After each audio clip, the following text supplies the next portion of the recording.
Kichwa cha somo kinachosema faida ya kutunza nyumba ya Bwana.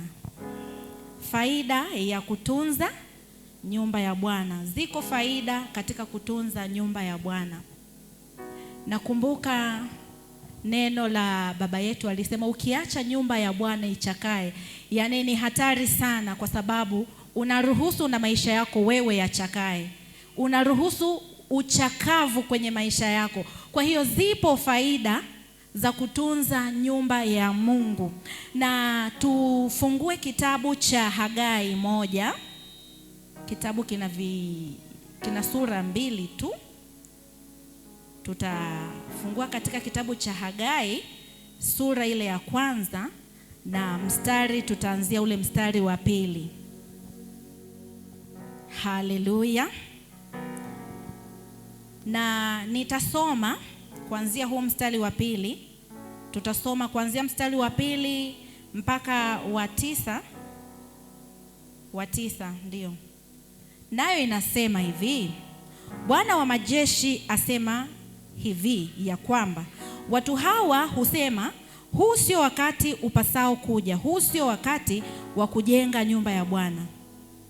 Mstari wa 3, ndipo neno la Bwana lilikuja kwa kinywa cha nabii Hagai kusema, je, huu ndio wakati wa ninyi kukaa katika nyumba zenye mapambo ya mbao, iwapo nyumba hii inakaa katika hali ya kuharibika?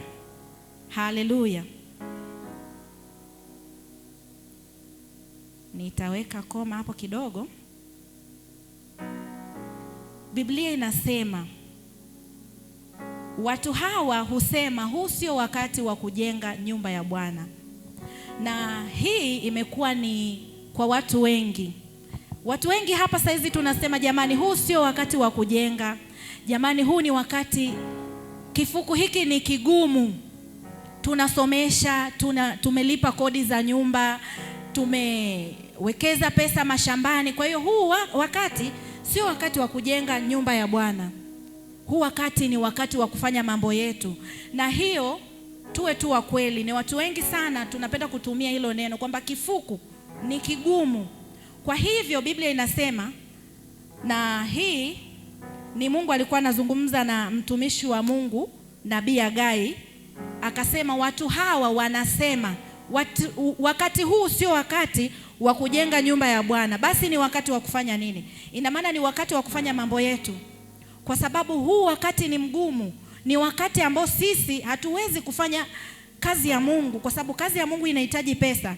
Na sisi hizo pesa tayari tumezipeleka, tumelipa ada za shule, hizo pesa tayari tumezipeleka kulipa kodi za nyumba, tumezipeleka mashambani. Kwa hatuwezi kujenga nyumba ya Bwana kwa sababu tayari tumeshatanguliza mambo yetu.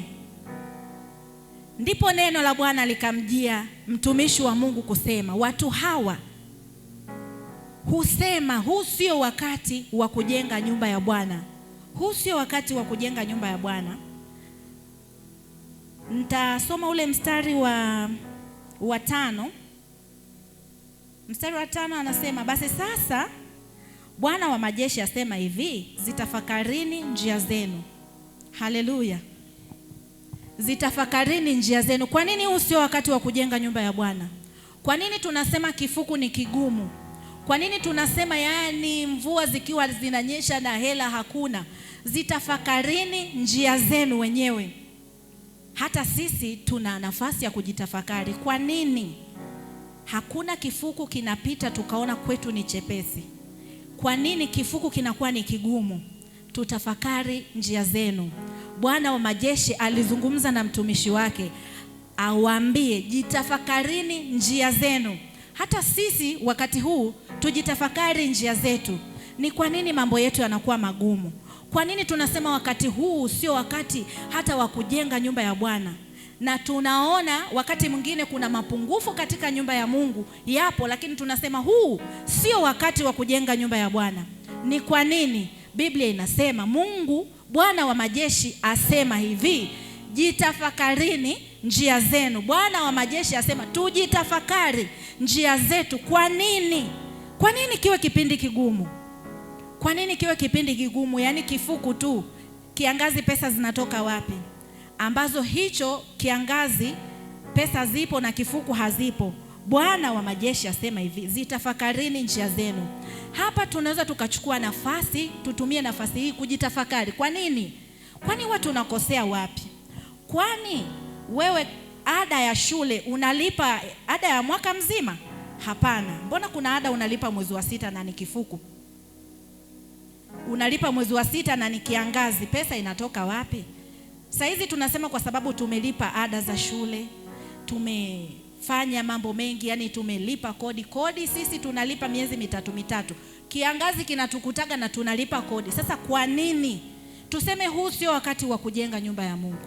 Haleluya. Tujitafakari, kwa nini huu sio wakati wa kujenga nyumba ya Bwana? Imekuwa ni ngumu sana, kwa sababu tunaweza tukaona hata mfano hapa. Ni kweli kuna wakati mwingine hata mvua zikinyesha hapa kanisani, yaani watu tunarundikana hapa wote, wakule unakuta wanasogea. Kwa sababu gani? Nyumba ya Mungu inavuja kila mahali, lakini sisi tunasema huu sio wakati wa kujenga nyumba ya Bwana. Ni kwa nini? Tunasema kifuku hiki pesa ni hakuna. Sasa Bwana wa majeshi asema hivi, jitafakarini njia zenu. Tujitafakari. Kwa nini tunakuwa tuna kipindi kigumu, kipindi cha kifuku? Kwa sababu kama ni Mungu hapungui kifuku, hapungui kiangazi. Yaani Mungu ni yule yule. Mungu ni yule yule mwaka mzima. Sasa kwa nini sisi tunayatofautisha majira magumu na majira rahisi? Haleluya. Nitasoma mstari wa 6 ambao unasema, nitarudia kwanza mstari wa 5. Anasema, basi Bwana wa majeshi asema hivi, zitafakarini njia zenu. Mmepanda mbegu nyingi mkavuna kidogo. Mmekula lakini hamkushiba. Mmekunywa lakini hamkujazwa na vinywa. Mmejivika nguo lakini hapana aonaye joto. Na yeye apataye mshahara apata mshahara ili kuutia katika mfuko uliotoboka. Ni kwa nini tunapanda vingi tunavuna vichache? Haleluya. Biblia inasema, hii ni Mungu mwenyewe alikuwa anazungumza na mtumishi wa Mungu. Hili swali sio la nabii Hagai. Hili swali ni Mungu mwenyewe alikuwa anazungumza na mtumishi wa Mungu nabii Hagai, kwamba ni kwa nini mmepanda vingi alafu mnavuna vichache? Kwa nini hata mkivaa bado hamsikii joto? Haleluya. Mnakula lakini hamshibi. Lakini pia mnafanya kazi mnapokea mishahara, lakini ile mishahara inaishia kutibu maradhi. Ile mishahara inakwenda katika mifuko iliyotoboka.